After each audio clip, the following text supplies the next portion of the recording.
How's it going? So as you can see, my name is Aaron Mueller. I'm the principal cloud architect at Super League Gaming, and this is the architecture of game-based cloud streaming, or how we're using the cloud to play video games. Let me tell you a little bit about Super League as a place to start. Super League, we run esports events. We run them in locations across the nation. Tournaments with hundreds of concurrent players. This is a picture of a League of Legends events we have up on the big screen. We also run Minecraft events, and you can see League of Legends events, and we're starting to run Clash Royale events. A little bit about myself to preface why I'm up here talking to you guys.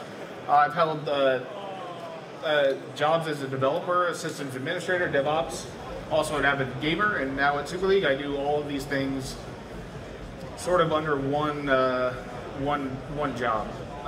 We'll discuss the problem that we or the challenge that we faced, and then we'll talk a little bit about how we solved that problem and how it's meaningful for you. So the big thing is we run all these events across the country, and they're all run simultaneously, and they're all in person.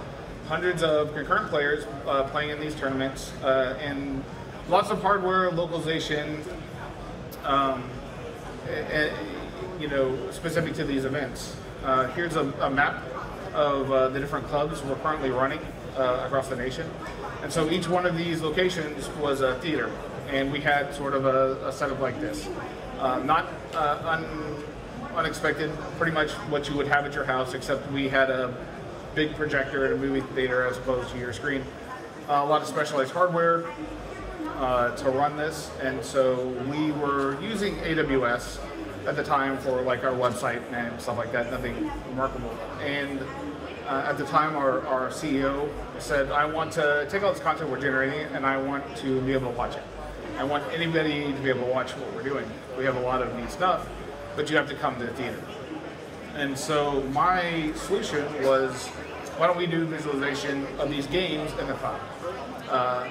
It solves a lot of our issues, but there's a number of big challenges. And so initially, the requirement was to generate all the content in the cloud. That's the actual playing of the game, the rendering, the production, any sort of post-production, converting, processing, and then final delivery out to the user. There's not a lot of people doing this, particularly the subset of what we're doing. So there's not a ton of information available as to how to tackle these issues. We did want to minimize the requirements for people spectating, so any device you would be able to watch this stuff. And it's also unique because we're low latency, watching gameplay, people want to see things, not minutes behind, and that's definitely an issue. So let's talk about some of the issues we had currently with the old way of doing things, and how moving this to the cloud would help these. We had a big issue with state across our environment. We had all these machines and networking equipment just all across the country, and so keeping it up to date was very difficult. Rolling out, and there's a number of orchestration tools you can use, and we did that. It still was very laborious process.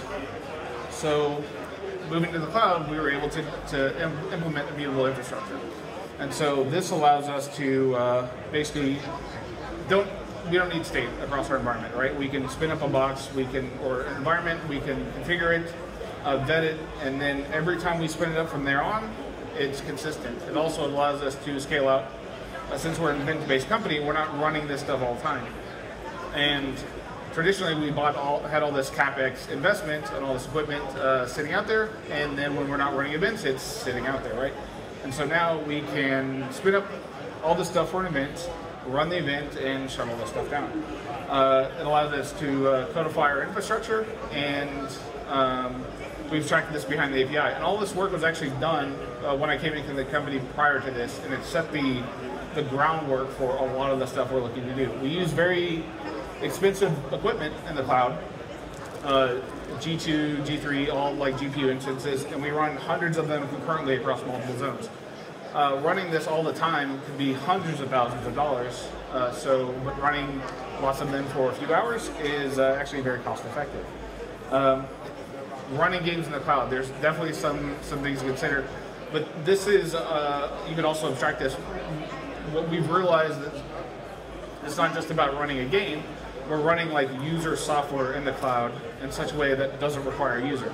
But there's a lot of specialized hardware. Obviously GPUs, sound and keyboard, mouse. They're not really designed for somebody not to be connected. They want like a session there for the rendering. The other big challenge we had was there's a big difference between consumer software and enterprise-grade software, consumer hardware, and enterprise-grade hardware. This gap is narrowing though. There's a lot of like kernel development has been pretty standardized between consumer grade and enterprise grade. There's definitely much more hardware parity than there used to be, but a lot of the drivers to run this stuff is different, and the workloads are much different. And we've actually leveraged this as a benefit. A lot of consumer grade workloads aren't as highly parallelized, and they basically don't. They want like a faster CPU, but what we've done is, since we have to emulate so much equipment on these boxes, we can actually like leverage the fact that we typically have way more compute power than is required for a lot of these. We can talk about like the challenges and why like moving this workload off of the cloud was beneficial. Typically, when you're doing production, there's a lot of extra hardware and software. It's very specialized. We are able to, like, by leveraging the cloud, we don't have to purchase this hardware and so on and so forth. There's also the issue of when you're talking about like streaming in particular, there's a lot of data. These streams take up a large amount of data. The data is very time sensitive, and so running all this in the cloud allows us to effectively have a LAN problem versus a WAN problem. We don't have to have huge internet pipes at all these places to do this, and also ease of deployment. It's much easier once we vetted this process to spin up an event and effectively make any place a new venue rather than having to deploy additional hardware. This is a basic diagram of what our streams look like in the cloud. All these arrows represent video traffic, and so if you can imagine this being like a single module running 64 or 128 of these modules, the amount of traffic you're talking about is huge, and trying to push that over like an internet connection would be very difficult. The last sort of issue I want to talk about, and then we'll start getting into like solutions, was one of video distribution. So we had a very different video distribution problem we realized than what most people have. And so we decided to develop our own solution. The problem we had, most content delivery systems are one-to-many. So you have one person producing content, and you have a bunch of people consuming that content. We have a many-to-many, or a many-to-one, or a many-to-many to one-to-many problem, effectively, as we have lots of concurrent inputs that we are aggregating into like a single produced output, and there may be very few of those, or that final point, instead of being a single consumer, could also be like a distribution of multiple consumers. And so we decided to like build our own, basically what ends up being a broadcast system inside the cloud. And so this all goes back to what I was saying with being able to spin up this stuff. We had people in the company that had broadcasting experience, and so this is a solved problem. We just applied new technology effectively to the problem. So we have a broadcasting solution. We went out, we looked at like specialized broadcasting equipment, and we virtualized that in the cloud. Since our content is being produced in the cloud, it made sense to have this equipment in the cloud, as opposed to like producing content, streaming down to a production environment, and having all those network issues as well. There are a lot of production considerations. There's a lot of sort of niche knowledge in the production industry about how timing and coordination works that we had to work out. But we also want it to be interoperable with current production technology. So you could have a mix of production locally and production in the cloud, because the people sitting at the sports desk, like, you can't virtualize them yet. So we'll talk a little bit about our broadcasting solution. So this is just a picture I pulled off the internet. And broadcasting systems, I'm sure you've seen in movies, they're very complex, they're very expensive, lots of specialized hardware. We'll talk a little bit more about this diagram. These spectator clients, this is the GPU instances we actually run our games on, and we can run hundreds of these during a single event, watching all these games. They push to a stack of virtual machines that act as our switches, our relays, and converters.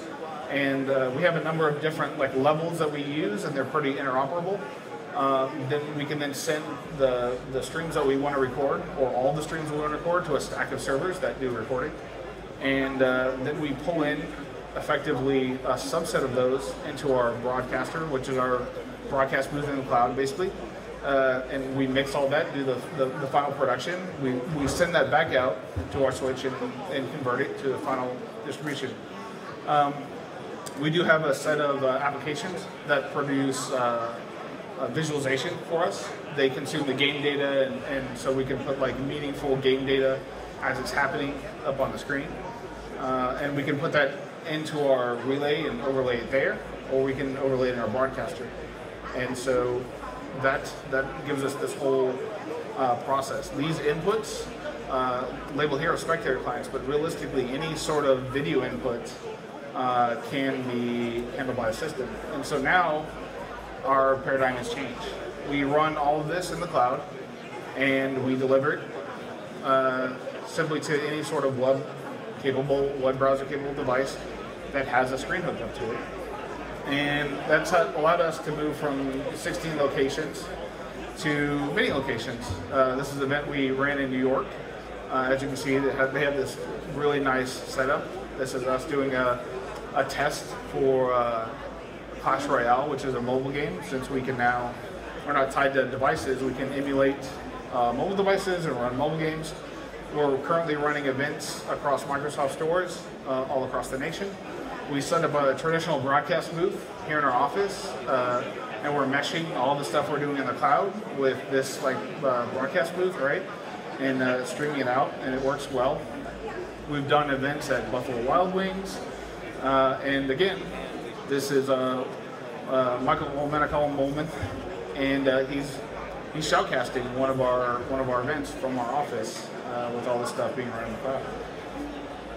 So the one big differentiator we have is, unlike playing a game, we don't have monitors or video out or anything like that. So we're running these all headless, effectively, which is not new to running applications. I'm sure you guys have all understood that before. But we're producing video, we're producing sound, right? But there's nobody there to listen to hear it. So there's a lot of things we had to do with handling sessions. There's a number of remote access clients. At some point in time, you have to log into the box. Unfortunately, we've gotten to the point where that's almost never happens, but they cause issues with this. They attach to that session. That's how you render the stuff over the pipe. So we've had to deal with these challenges. There's also a number of things that don't exist. Nobody has a sound card on a cloud device, right?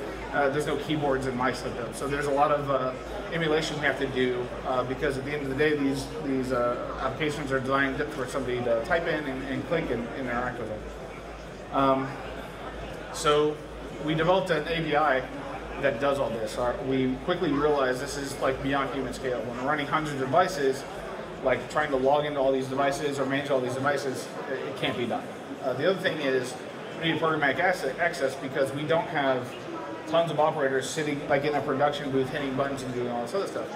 We spin up servers to effectively do our run of show. And so we needed an API that they could hit to manage all these boxes and do the shows. All these locations aren't watching the same stream. They're all watching different things at different times, different games, and so it's we can understand doing events and stuff like that, and we can handle that and control it through the API. there's a number of like video encoding considerations. So this goes like more into streaming if you guys are interested. There's a lot of encoding options out there, and they're not all the same. So they all do something well or better than others. So definitely understanding the type of video that you're dealing with is important. And like here at Super League, we deal with like very fast-paced, constantly changing. It's much more like watching sports than watching a movie. There's also like, because we're looking for very low latency, the time it takes to encode or compress this is very important. It's also the quality of the compression, right? So we have to strike a balance between compressing the data as much as possible and then also delivering the data on time. And there's also frame rate considerations. Typically, where people want to watch games at 60 frames per second, this becomes a much more difficult task, particularly with all these other requirements and the network. So the network, when you move things into the cloud that don't traditionally live in the cloud, you have to basically replace function components. And so all the cables you have in your audio video system is done over the network, right? That's how we interconnect things. And so there's a lot that we've done with like optimizing network traffic. And the big thing to know is it's more about scheduling than bandwidth. Bandwidth obviously helps with scheduling, but scheduling is your biggest win in this stuff. So it definitely improves the performance and you know, reduces the need for like buffering and stuff like that. So this is my really basic diagram. I have the skills of an artist, and you get an input that, so you've got like two different time frames you're dealing with. One is the video frame and the other is a network frame. And so if you want to deliver like something low latency at 30 frames per second, let's say you have a 30th of a second to deliver a frame. And so that's the this larger outer box. And then the network runs at its own rate. And so when you pull network traffic, there's a lot of steps you have to do to get it to the point where it's in the format you want back on the network. And so you have to hit the nearest network frame that's less than the delivery of the next video frame. And so this can become an issue. Obviously, you're looking at this in terms of one thing going on in the network, but as things come on the network, they'll start filling up these frames. And so if I get done at this point in time and I need to throw this onto frame 4 and frame 4 is occupied, basically I'm gonna have to throw it on frame 5 and then I'm gonna miss my window. So there's a lot of like understanding the scheduling between the networking and your frame rates, and there's several things to consider with this. Like as your video quality goes up, not only do you have to work much harder at, or you have a lot more compute power, right, to analyze and compress stuff on the video stack, but there's a lot of stuff to do optimizing on the networking stack. And as you increase frame rates, it makes it much more difficult. So I'll give you some numbers.